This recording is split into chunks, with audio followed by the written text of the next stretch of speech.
sabi po ni Sister Lynn, welcome Sister Pastora Michelle Soriano Cariaga. Alam niyo po ba, way back, ay wow, may pa way back, Amen, hallelujah. So nakaka-touch talaga ang Lord. So I was so blessed by God na hindi ko akalain na ibabalik tayo ulit dito ng Diyos. Amen. And as what they said, maraming nag-testimony na talagang nag-flashback. Also sa akin din, pagpasok ko ng pintuan, sa reception, pagsakay ng elevator hanggang dito, And I really thank God because I've been here May 21, 2016. So that was the first time that nakapag-service ako sa Panginoon dito sa lugar na ito. And I was so blessed that dinala ko ng Panginoon sa lugar na ito. And you know what makes this testimony more special is that dito ko rin po sa lugar na ito nakilala ko ang aking napangasawa. Amen. So, grabe ang Lord. Before I was here, I'm single. But now, I am here praising God together with my husband. Amen. And I really thank God for that. Sobrang alam mo po yun na kanina, I really felt the presence of the Lord. Kayo din po ba? Amen. Amen. Na parang grabe, Lord, you don't want us to be in a box, in a small box, but you want us to explore. You want us to do something great in worshiping you. Kaya ngayon po na we already have the big place, yung mga step niyo po pag nag-worship, huwag niyo na pong tipirin. Kasi we have the big place, we can worship the Lord, we can make big steps. Amen? You can turn around, you can shout. Hindi na po tayo pababawalang mag-ingay. Amen? So glory to God, this place is really a blessing to us and it's really good to be back in this place. Amen. And I believe napakadami pong kaluluwa ang nasave at nakakilala din sa lugar na ito. At ganun din po yung gagawin natin ngayon. Amen? Kailangan po hanggang dito na yung upuan. Amen? That's our vision, that's our goal. Amen? Hindi na hanggang dyan para hahanap tayo ulit ng mas malaking place. Amen? So to God be all the glory. And patuloy po tayo sa presensya ng Panginoon. So anong buwan po ngayon? February. Sabi po nila, Feb, ibig, para sa mga in love, it's Feb, ibig, po. And alam niyo po, February, first week ng February, dinala tayo ng Panginoon sa lugar na ito, showing us His love for us. Amen? So, kamusta po ba ang inyong mga puso? Still pumping? Or yung 50-50 na, yung gumaganon-ganon na? Shaken na yan. Kamusta po ang inyong mga puso sa umagang ito? I hope everyone felt the love of Jesus, ang pagmamahal ng Panginoon, because our topic for today, ating pong pagsalu-saluhan with the title of sabay-sabay nga po nating basahin. Being loved by God.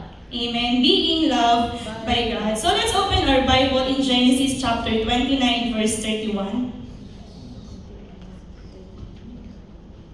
So sabi po dito, when the Lord saw that Leah was not loved, He enabled her to conceive, but Rachel remained childless. So tayo pong lahat ay mukha tayo manalangin. Hallelujah. Our Heavenly Father, we worship you, Panginoon, this morning. Marami pong salamat sa iyong mga salita, Panginoon, na pag-aaralan namin, pagsasalusaluhan namin sa umagang ito, dakilang Diyos. Lord, speak to your people, Panginoon. Kayo po ang mangusap, kayo po ang magsalita, dakilang Diyos. Hindi po nila makita yung kahinaan ko, Panginoon, but ang makita nila, Panginoon, ay ikaw na nasa akin, dakilang Diyos. Lord, we thank you, Panginoon, for this moment, Panginoon, hallelujah, for this privilege, Lord God, to study your word, hallelujah, na magamit namin in our daily needs, Panginoon, in our daily lives, dakilang Diyos. Lord, hallelujah, patuloy kong dalangin, Panginoon, itago niyo po ako sa inyong likuran. Speak, Panginoon, sa iyong mga anak, Panginoon, because I believe, Lord God, there's a message that you want to say to everyone, Panginoon, this morning. Marami pong salamat. This is our prayer in Jesus' mighty name. Amen. Amen. So sabi ko po kanina, kamusta po ang inyong mga puso? Kasi pag-uusapan ay patungkol sa pag-ibig. Amen? Patungkol sa love. Amen? Gusto niyo po ba yung topic? Do you want the topic? Do you want love as a topic? Are you in love? Amen. Siguraduhin niyo lang po na tama yung pag-ibig na nararamdaman nyo. Amen? Kasi ang pag-ibig, it can lead you to good thing and it can lead you also to bad thing. Amen? So make sure na yung pag-ibig na nararamdaman nyo is tama. Amen? So sabi po dito, Genesis chapter 9 verse 21, when the Lord saw that Leah was in love, He enabled her to conceive. Or in other translation po, opened her womb. But Rachel remained childless. So alam po ba natin bakit po sila nakarating sa ganitong verse? So kilala po ba natin si Jacob, si Rachel at si Leah? Are you familiar with Jacob, Rachel, and Leah? Ay, hindi niyo pa sila kilala? Si Pastor Jerwin, kilala niyo? Si Sister Kay? Amen? Si Faith? Kilala niyo rin? Sige po. This morning, I will introduce to you Rachel, Jacob, and Leah. Amen? So si Jacob po ay anak ni Isaac. Amen? Mamaya magpapaquiz po ako Amen? So Jacob was son of Isaac. Ano po? And dito po makikita natin na we all know that Jacob was once a cheater po, And because of that, nagalit sa kanya yung kanyang kapatid. Sino po yung kapatid niya? Si Esau. Amen? Hindi po yung yung hiniihaw, hindi po yun Si Esau is brother, po? And umalis po siya at pinapunta po siya ng nanay niya kay Laban. Sino po si Laban? Hindi po yun yung iniinom, At hindi po ikaw yun na lumalaban sa buhay, Laban is the uncle of Jacob. Amen? Pumunta po siya kay Laban. And para po pag-aralan yung story nila this morning, I want you to be with me in Genesis chapter 29 verse 15 to 30. Medyo mahaba po ito, but be with me at patuloy natin i-alalahanin what's the story of Jacob, Leah, and Rachel. So sabi po dito sa Genesis chapter 29 verse 15, Laban said to him, sino nga po ulit si Laban? Uncle, amen. Laban said to him, just because you are a relative of mine, should you work for me for nothing? Tell me what your wages should be. So sana all, tinatanong kung magkano yung gusto mong sweldo o kung magkano yung gusto mong ibigay ko sa'yo sa pagtatrabaho mo. So sabi po ni Laban, si Jacob was already with Laban's family. Doon na po siya nagstay for 1 month. And Jacob is serving for Laban. Meron kasi silang mga inaalaga ang mga hayop. So dito sabi niya, just because you are a relative of mine, sabi ni Laban, hindi dahil kamag-anak kita, wala ka nang matatanggap sa akin. So dahil nagtatrabaho ka sa akin, kahit kamag-anak kita, sabihin mo sa akin magkano ang gusto mong ipasweldo ko sa'yo. So di ba parang mapapasana all ka na lang kasi buti pa si Laban tinatanong kung magkano yung gustong salary. Kayo ba natanong ba kayo? Hindi no? Amen. So sabi niya, sabihin mo sa akin, tell me what your wages should be. Now Laban had 2 daughters. So si Laban daw po ay may 2 anak. So sino po yung 2 anak? Now Laban had 2 daughters. The name of the older was Leah, and the name of the younger was Rachel. So yan po yung sinasabi ko kanina na ipapakilala ko po sa inyo. Leah and Rachel are sisters, They are daughters of Laban. Leah had weak eyes. So sino po ba yung may mga weak eyes dito? Ano ba yung weak eyes? Mapupungay ng mga mata. Kala ko malalabo Hindi malabo, hindi malabo.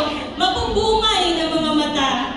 Sige nga, tumingin ka nga sa katabi mo, show your weak eyes.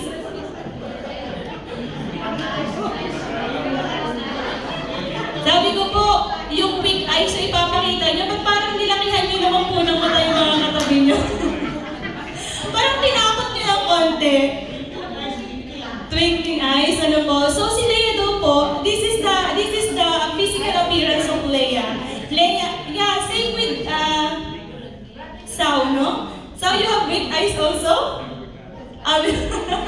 Amen. So Leah had weak eyes. So yun po yung katangian ni Leah. So kapag meron kayong nakatabi na mapunga yung mata, ay parang si Leah to. Amen. And then but Rachel, eto na si Rachel. Rachel had a lovely figure and was beautiful. So sino po si Rachel dito? Ay. Grabe sasabihin yun ha. Si Rachel daw po ay kamangha-mangha at kaakit-akit ang kanyang kagandahan. Yung tipong naglalakad ka pero lahat ng dinaanan mo mapapalingon sa'yo. Sino si Rachel dito? Sige na nga, kayo ng lahat si Rachel. Bibigay ko na sa inyo. So Leah had weak eyes but Rachel had a lovely figure and was beautiful. So sa tingin po natin, sino po yung mas maganda? Si Rachel. Hindi ikaw, Ate Jean. Ay, hindi naman. Si Rachel, ayan. Si Rachel yung sinabi talaga na lovely figure and beautiful. So Jacob, eto na. Siyempre, kapag merong maganda, may mai-in love. If there's someone who's pretty and beautiful, someone will fall in love. Amen? So Jacob was in love with Rachel and said, I'll work for you 7 years in return for your younger daughter, Rachel. So when Laban is asking Jacob, what should your wages be? And then this is his answer. I will work for you for 7 years, but after that, you will give me Rachel, your daughter Rachel, to be my wife. Haba ng hair ni Rachel? 7 years!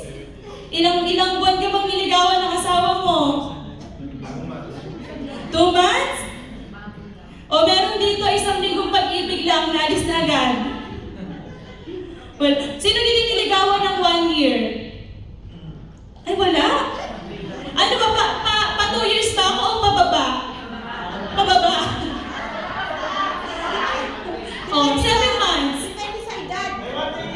May 1 day dyan? 1 day?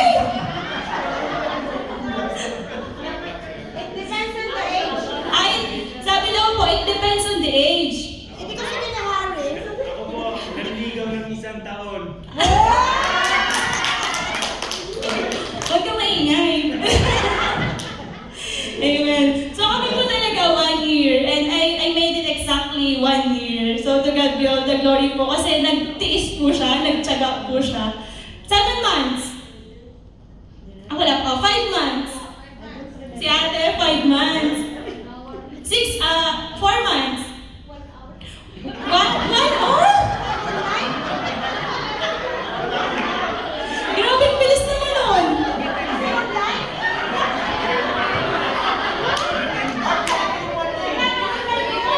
Yung 1 hour, yun na siguro yung pinakamarupok. Pinakamarupok na talaga yun. Yung pinahari na because age limit. Sige po, yung inahari, magbigyan na natin kasi alam mo yung papaalis na sa kalendaryo eh. Yes, No? pinahari ba? Pinahari. Amen. So, alam mo, makikita mo dito that Rachel has a very long hair. For 7 years? Seriously, Jacob, for 7 years? Are you going to pursue Rachel for 7 years? Amen. That's love of Jacob to Rachel. Sige po, next verse. Saya-saya pala niya. Laban said, it's better that I give her to you than to some other man. Stay here with me.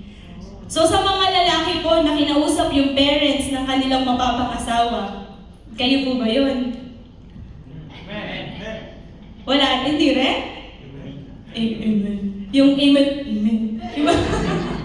Yung mga lalaki hindi makapagsalita, but si Jacob po, he asked for the permission of Laban. And Laban approved. Amen? Sabi niya, Laban said, it's better that I give her to you than to some other men. Stay here with me. Diba? Masarap mapakinggan. So Jacob served 7 years to get Rachel, but they seemed like only few days to him because of his love to her. Amen? Grabe naman si Jacob. 7 years, but it seems napakadali lang. It seems few days. Same with you, David? It's long time and it seems only few days because of His love. Because when you're in love, you're about to do everything. Even you don't have sleep, you will still chat. I know, Sao is related with this. Are you relate, Sao? Yeah, Sao is not sleeping because of his love for his girlfriend. Amen? You will not sleep because of your love. And Jacob, he served 7 years for Laban, and then he says it seems like only few days because of his love. Malaki po talaga ang nagagawa ng pag-ibig. Amen? Malaki po talaga ang nagagawa ng pag-ibig. Sige po. So, Laban, nasa na ba? Verse 21, Then Jacob said to Laban, Give me my wife. My time is completed, and I want to make love to her. So, ito na. This is it. Dun sa mga, the wait is over. This is it. This is the time that yung panahon daw po is, the time is completed. Tapos na, 7 years is already done. Alam niyo po yung pakiramdam na natapos na yung kontrata niyo, tapos uwi na kayo ng Pilipinas? Yung saya? Ganon yung naramdaman ni Jacob. It seems like your contract is already finished and you were about to go to Myanmar. What you will feel? Of course, you will feel so happy, so grateful. Di ba po? Or eto na yung panahon na, alam mo yung parang sa tinami-dami, sa tinagal-tagal ng mga pinagkakautangan mo, this is it, ito na yung huling hulog na gagawin mo. Ano yung pakiramdam? Masaya, di ba? So, ganun po yung nararamdaman ni Jacob. He's so happy because the time is completed at nandito na siya para kunin na yung kanyang pinagtrabahuhan. Parang yung kanyang reward. Di ba po? Nandito na yung kanyang pinagtrabahuhan. So Laban brought together all the people of the place to give a feast. So nagpahanda si Laban. Ito naman pala si Tito Laban, ano siya? Generous. Nagpahanda. In-invite ang lahat ng mga tao. But what will happen next? There is a twist. But when evening came, he took his daughter Leah. So dito na po papasok si Leah. And brought her to Jacob, and Jacob made love to her. And Laban gave his servant Silpah to his daughter as her attendant. So alam niyo po yung expectation versus reality. Jacob, iniisip niya, masayang-masaya siya because finally Rachel would be with him. But the problem, Laban, instead of Rachel, he gave Leah. Amen? At ano po yung nangyari? When morning came, there was Leah. So Jacob said to Laban, What is this you have done to me? I have served you for Rachel, didn't I? Why have you deceived me? Diba? Galit. Galit si Jacob. Siyempre ikaw man, diba? Magagalit ka. You served for 7 years and Laban deceived him. Amen? Pero kung makikita natin, parang, hello Jacob, naririnig mo ba yung sarili mo? He's been once, diniceive din niya yung brother niya before no? So, alam niyo po yung talagang kapag kung ano yung ginawa natin sa kapwa natin, means yun din talaga yung nakukuha natin ano po? Because Jacob deceived also Esau. He deceived also his father, di ba po? And now, Laban is deceiving him. Diniceive siya ni Laban. Kasi ang ibinigay sa kanya is si Leah instead of Rachel. So Laban replied, It is not our custom here to give you the younger daughter in marriage before the older one. Ganito kasi yung tradisyon namin dito. Kailangan maunang mag-asawa yung panganay. Kasi yung mga panganay, pag hindi na ako nang nag-asawa, na pag-iiwanan na talaga. Hanggang sa hindi na nakapag-asawa. Sa lugar po namin, kadalasan sa mga naunang mag-asawa, pangalawa, mga middle child. And the eldest, because of responsibility, hindi na nila ginagawang mag-asawa. Di ba po? But in their tradition, the oldest must be the one who first to get married.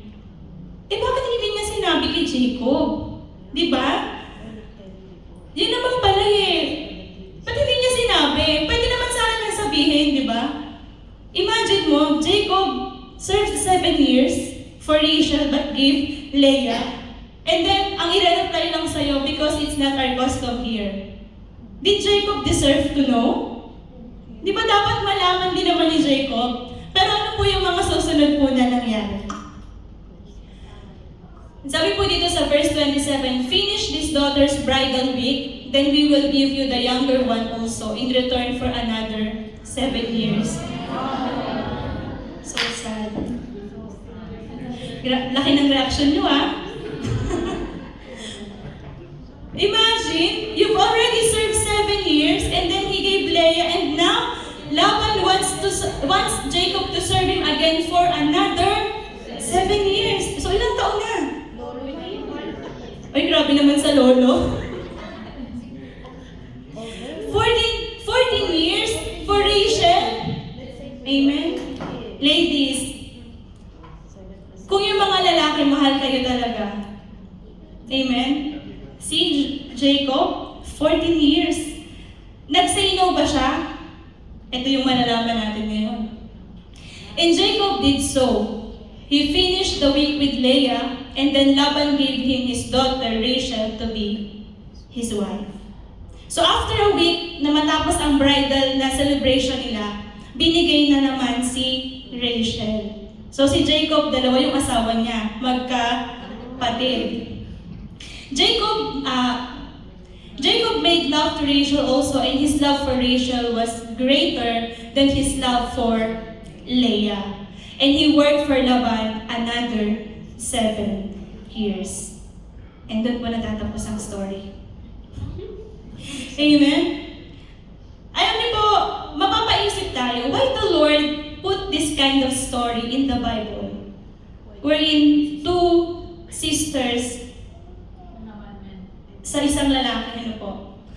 Nowadays, hindi na to parang sa atin, syempre as Christians, parang hindi to katanggap-tanggap Di ba po? Kasi magkapatid pa, tapos isa lang yung asawa. And mas masakit pa doon, tatay pa mismo yung nagbigay.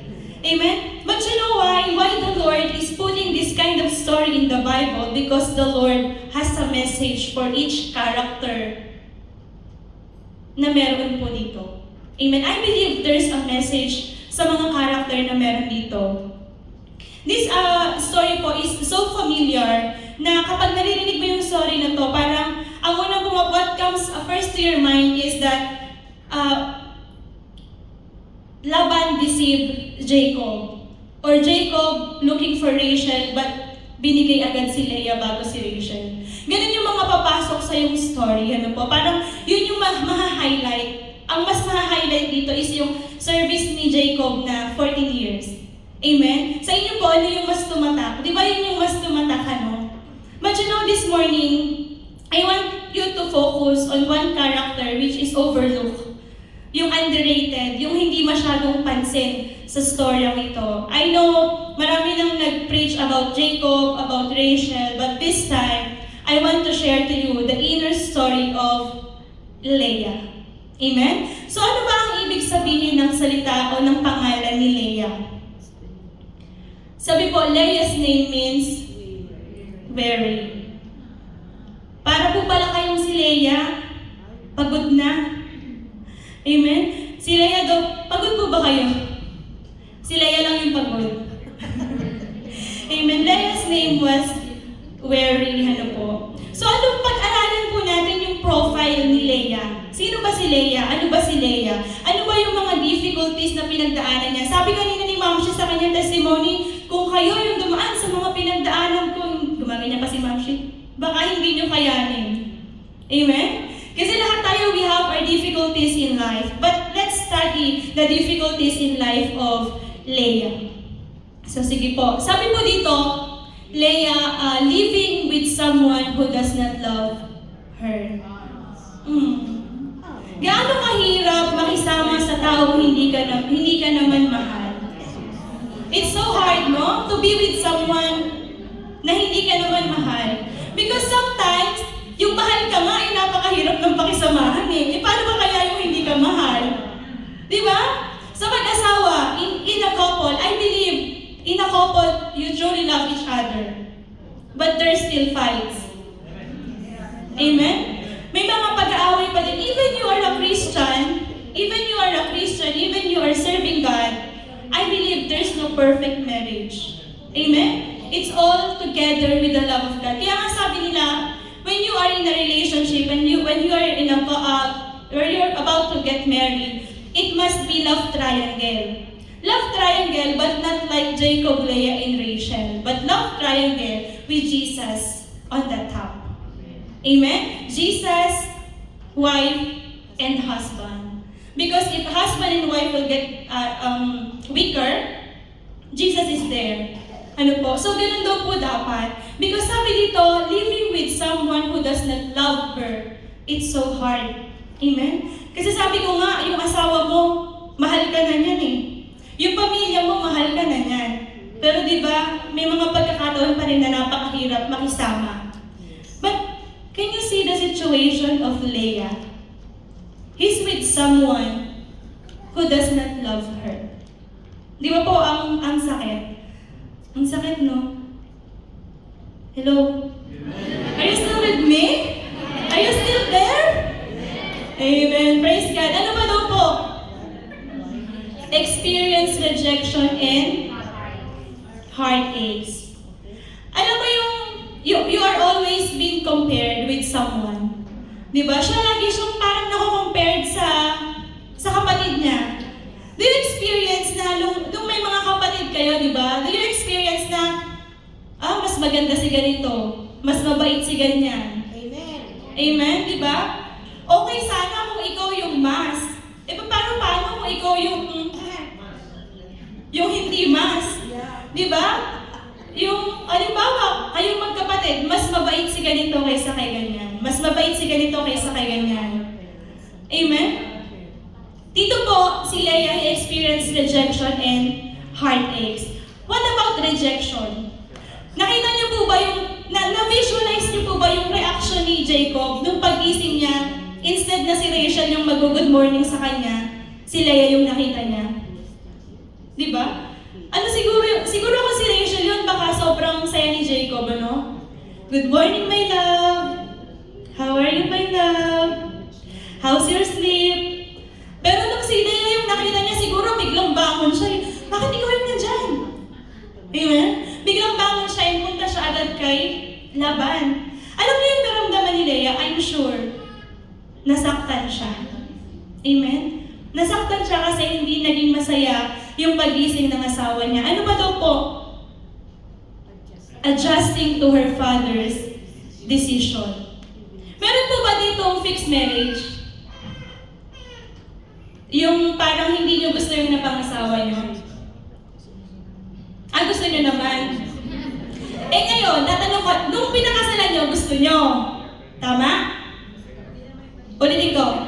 Nung pinakasalan nyo, yung asawa nyo, gusto nyo? Tama po? Ngayon, gusto nyo pa rin ba? Sharon! Amen. Amen. Siyempre gusto pa din. Pipiliin yan araw-araw. Amen. So, adjusting to her father's decision, how Leah adjust? Amen? Kasi from the very beginning, we all know that Jacob is very vocal when saying to his father Laban that I want Rachel, that I love Rachel. But how come that Laban gave Leah? So when Leah gave with Laban to Jacob, ano kaya yung naramdaman ni Leah? Na parang, bakit ako? Diba? Yung kayong magkapatid, ito dapat yung ikakasal, pero ikaw yung hinatak at ibinigay doon sa lalaki. Diba? So parang, bakit ako? Diba? And I know, Leah already knows that Jacob loved Rachel. But he adjusts to his father's decision. Amen? He adjusts to his father's decision. Ganun po kasi dati nakikinig ang mga anak sa magulang. Pero ngayon, sometimes, the parents are adjusting to the children. Amen? But kapag po ang anak nyo, bata pa lang po, tinuruan nyo na. Kasi sabi ng Bible, train up a child while they are young. Para susundin kayo. Amen? So dito po si Leah, she did not say anything. Hindi siya nag-complain, hindi, ayoko, may iba akong mahal. Ayoko sa kanya, may iba akong mahal. Hindi siya ganun. Pumayag siya and he adjusts to her father's decision. So ano ba po yung kukumpleto sa Leah? L-E-A-H. Hoping that through his children, her husband will love her.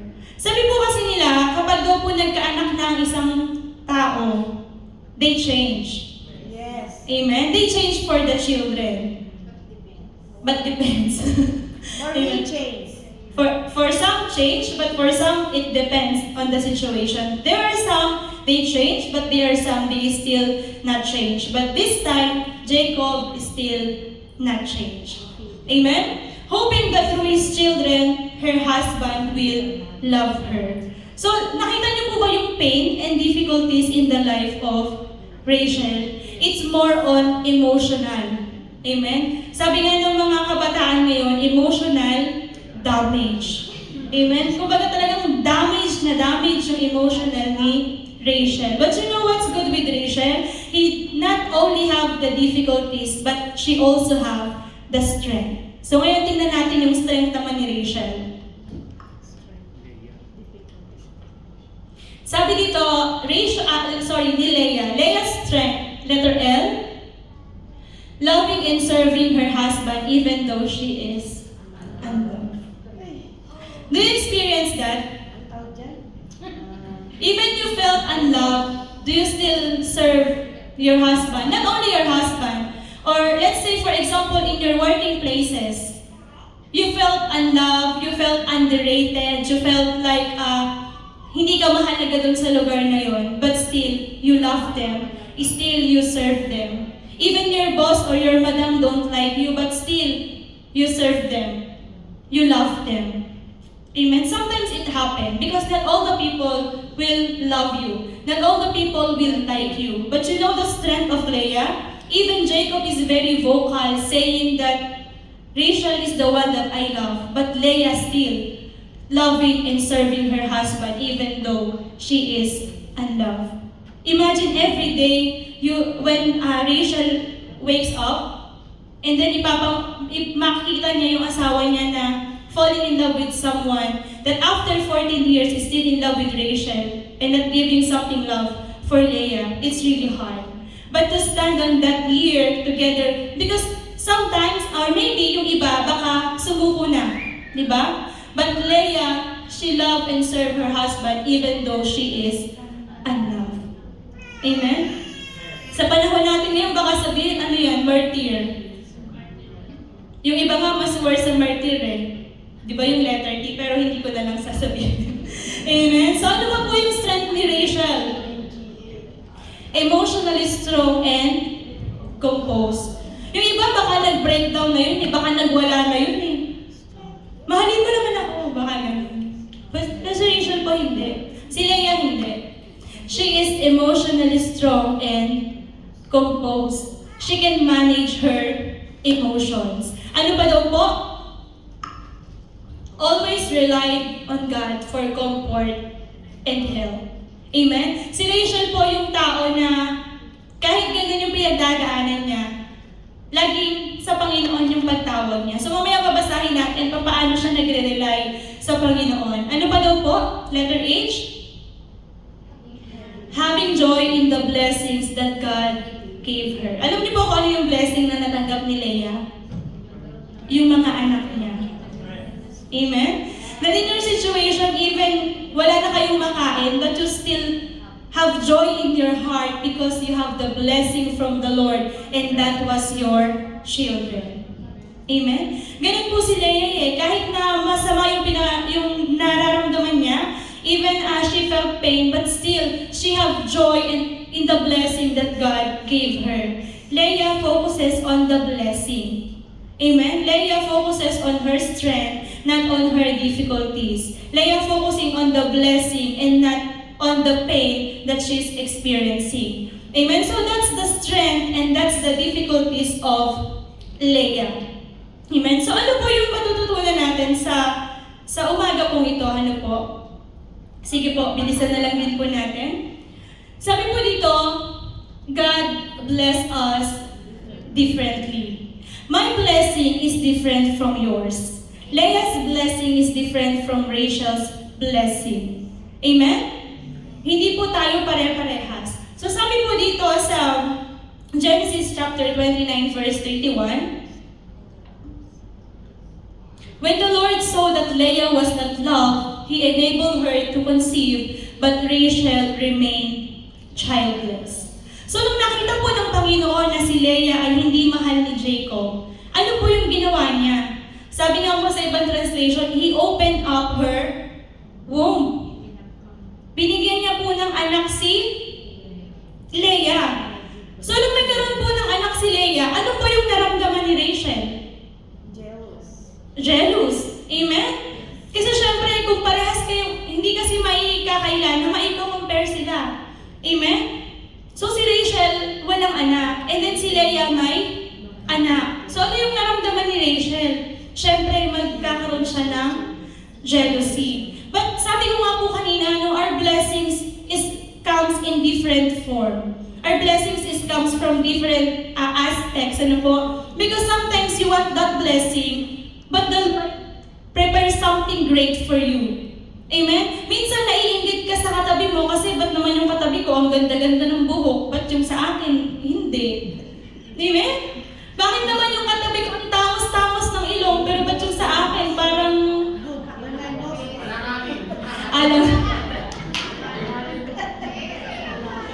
Diba? Bakit naman yung katabi ko ang ganda-ganda ng katawan, pero ako...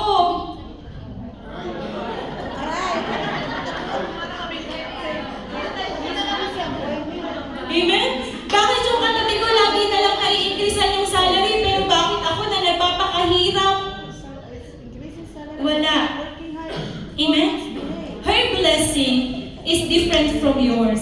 Don't compare. Amen? Maaaring hindi ka pinagpala ng Panginoon sa blessing na ninanais mo, but God is, alam mo yun, may binibigay siya na something better for you. Amen? Minsan hindi natin alam, looking tayo dun sa blessing ng iba, pero yung ibang mga tao, looking naman sila sa mga blessing na meron tayo. Amen? Kung meron lang sana tayong grateful heart, di ba? Sana makakapagpasalamat tayo sa Panginoon. Kung yung katabi mo gusto yung blessing na meron ka, ikaw naman hindi mo ini-enjoy yung blessing na meron ka kasi gusto mo naman yung blessing na meron yung kabilang katabi mo, di ba? Nahirapan na si Ma'am Shi. Sige Ma'am Shi, salamat sa thank you for bearing with me. Kaya mo yun. Next time, ayaw ko na Amen. So, God's blessed us differently. To Rachel, siya po, sabi nga kanina is, nagkaroon siya ng jealousy. Amen. And you know that when jealousy comes, jealousy blinds us to God's blessing. Kapag nagsimula ka ng mainggit, you will not, if you start to feel jealous, you will not enjoy the blessing of God. Amen? Kasi ang makikita mo na lang yung blessing ng kapwa mo. You will not enjoy even the single blessing that you have. Amen? Meron nga po ako nakita sa Facebook. Meron po doon na first honor. The first honor, hindi pa siya masaya. Amen? But the fifth honor, sobrang saya niya eh. You know why? Because the fifth honor is contented with the blessing that God gave her.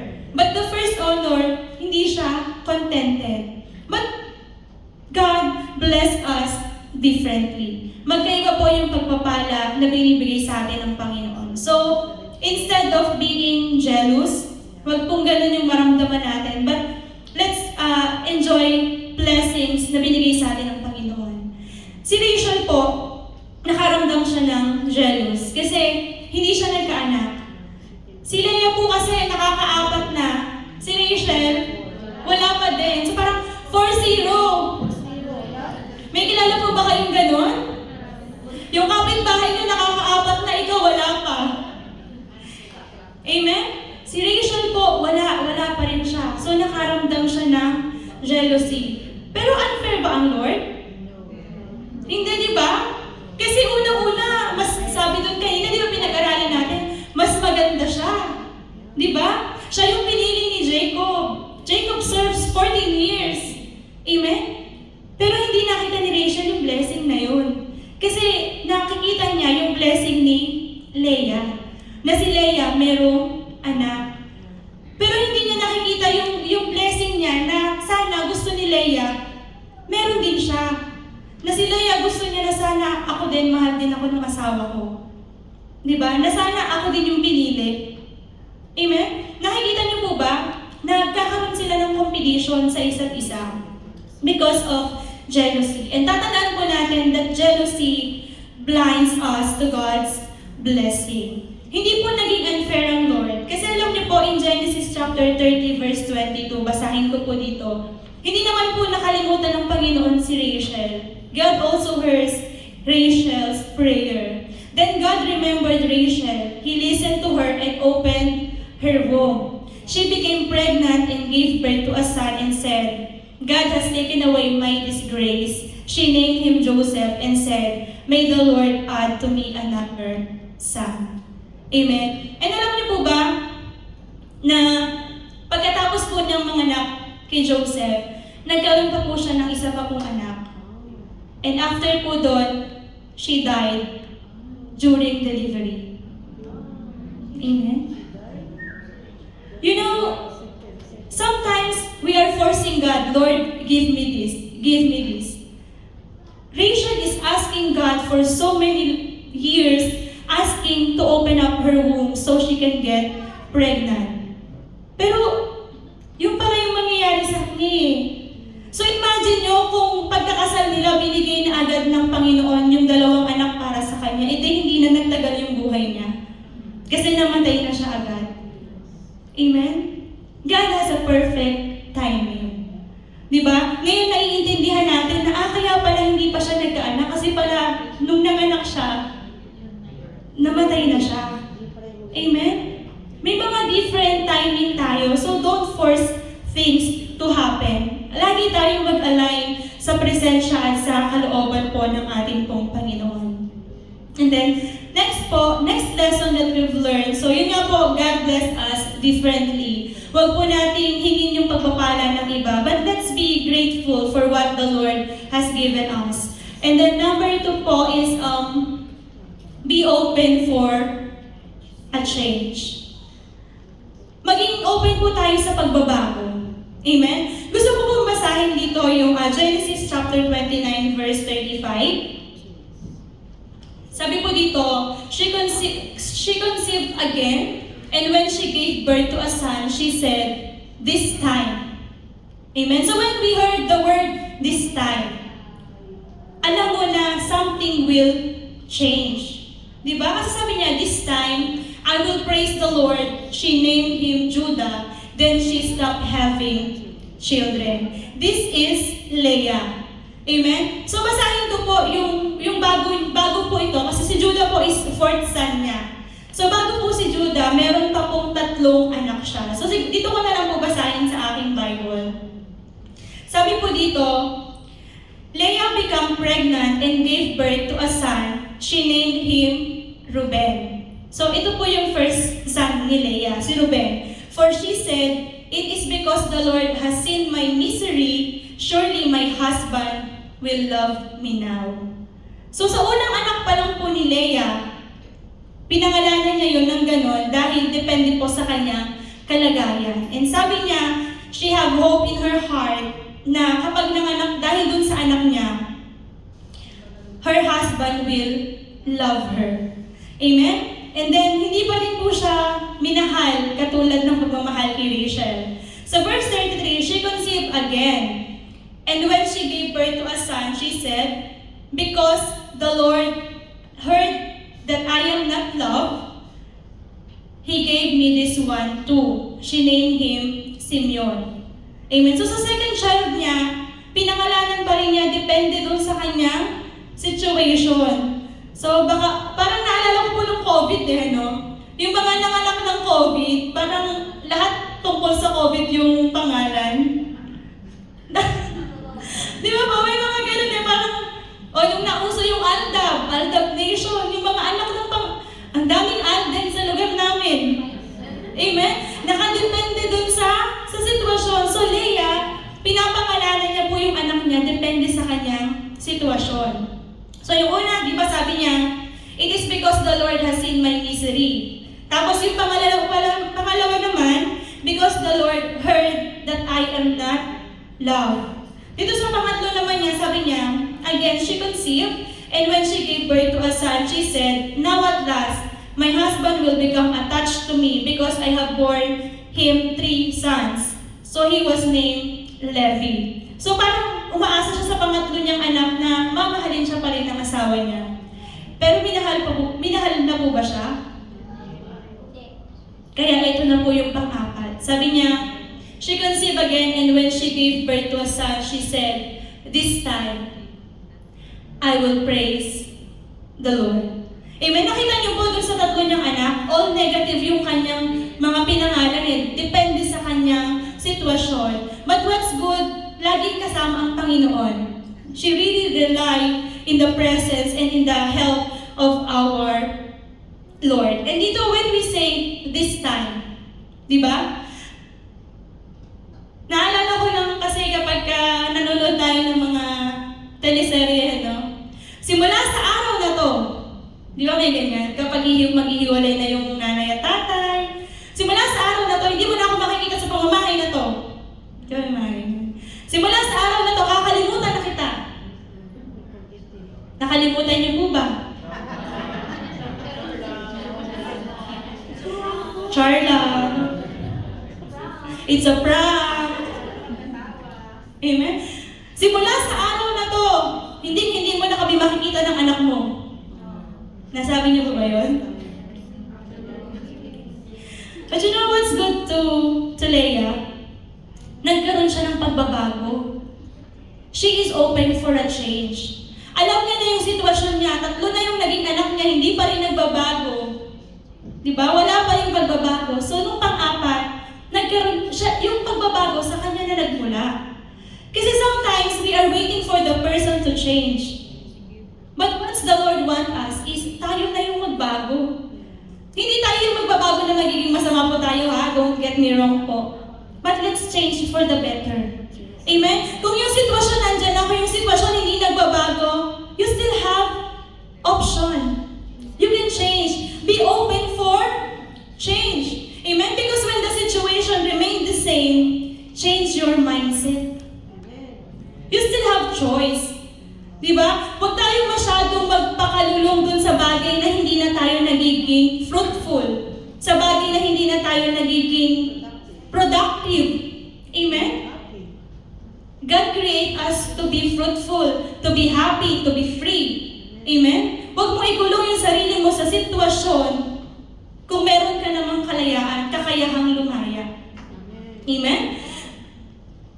Be open for a change. Do not stuck yourself to the situation that you will not become productive. Amen? May pintuan po sa lahat ng sitwasyon. And it's a matter of mindset. Mahalaga po yung mindset. Ano po yung nilalagay natin sa utak natin, sa puso natin. And of course, palagi dapat, it's in the will of the Lord. Kasi baka mamaya naman, ay, sabi ni Pastora, ganito eh. Kailangan nakalinya po sa kalooban ng Panginoon. And ito po nakabuti kay Rachel. Kasi po, nung sabi niya, this time, I will praise the Lord, nagkaroon po siya ng peace of mind. Nagkaroon po siya ng mas magaan na pakiramdam. Kasi napalaya niya po yung sarili niya. Hindi na siya yung Leah na palagi na lang naghahangad ng pagmamahal ng asawa niya. Hindi na siya yung ganung Leah eh. So tayo po, ano man po yung nagkukulong sa atin sa umagang ito, be open for a change. Amen? Babaguhin po tayo ng Panginoon, pakonti-konti. Sige po, last na po. Let your pain today create a bright tomorrow. Yung mga nararanasan niyo po na pain, be like Leah. Sige lang po. Yan yung magpapalakas sa inyo. Amen? But time will come, katulad ni Leia, meron din po kayong bright future, bright tomorrow. Hindi laging ganyan. Hindi po laging ganito. Even though we won't be promised a pain-free life, wala pong ganun eh. Wala pong pain-free life. But what we are given is so much more. We have to endure the pain sometimes because ano po yung pagpapala na meron sa atin? Security in God's love. Amen? You will endure hardship. You will endure any pain. Leia endured that kind of pain. Amen? But she's open for change and she believed that God blesses them differently. And now, His pain today creates her bright tomorrow. Amen? Security in God's love. Kapag alam mong mahal ka ng Panginoon, masasaktan ka ba? Amen? Amen. Bakit po? Because being loved by God does not mean you won't experience pain. Hindi dahil sinasabi mo na mahal ka ng Panginoon, hindi ka na makakaranas ng anumang pain. Amen? Mahal po ng Panginoon si Leia, but still nakaranas siya ng pain. Mahal po ng Panginoon si Rachel, but still nakaranas din ka ng pain. Ikaw, sabihin mo sa katabi mo, mahal ka ng Diyos. But there's no pain-free life. Wala pong pain-free life. Amen? Being loved by God does not mean you won't experience pain. Amen? At kung ikaw ay nasasaktan at yung katabi mo ayaw sa'yo, grabe naman sa kilay na. Amen? Si Leia po, she felt unloved, unwanted. Yun po yung naramdaman niya. And being loved by God doesn't mean also that you have to be loved by everybody. We cannot please everyone. Amen? Sometimes even you are the kindest person sa room na to, meron pa rin ditong isa, hindi ka gusto. Amen? Being loved by God doesn't mean you to be have to love by everybody. Hindi lahat. Amen? Kahit ako, kahit tayo, kahit sino, kahit pastor. Di ba nga? Minsan yung mga pastor, hindi, ayoko dun sa pastoran na yan eh. Hindi naman siguro kayo ganun. Hindi naman po. Amen? So praise God po, no? Being loved by God means we have security in God's love. Amen? Secured po kayo. You are secured by God's love. At kahit ano po yung pagdaanan nyo, being secured by God's love, wala na po kayong ibang hahanapin pa. Amen? You are being loved by God. Sige po, sa ating pong conclusion. Are you blessed? Amen! Nasaan po ba kayo sa story ni Leia? But I believe there's a message from God that shared to you this morning. Ano po? So dito po sa ating conclusion in Psalms 136 verse 23, to the one who remembered us in our low state. Kilala niyo po ba siya? Ang sinasabi po dito ng psalmist ay ang ating pong Panginoon. Siya po yung nakakaalala sa bawat isa whenever we felt that we are in our low state. If we are emotionally down, if we are physically down, if we are mentally down, His love endures forever. Amen? Can I ask the worship team po at tayo po ay tapos na sa umagang ito. To the one who remembered us in our low state, His love endures forever.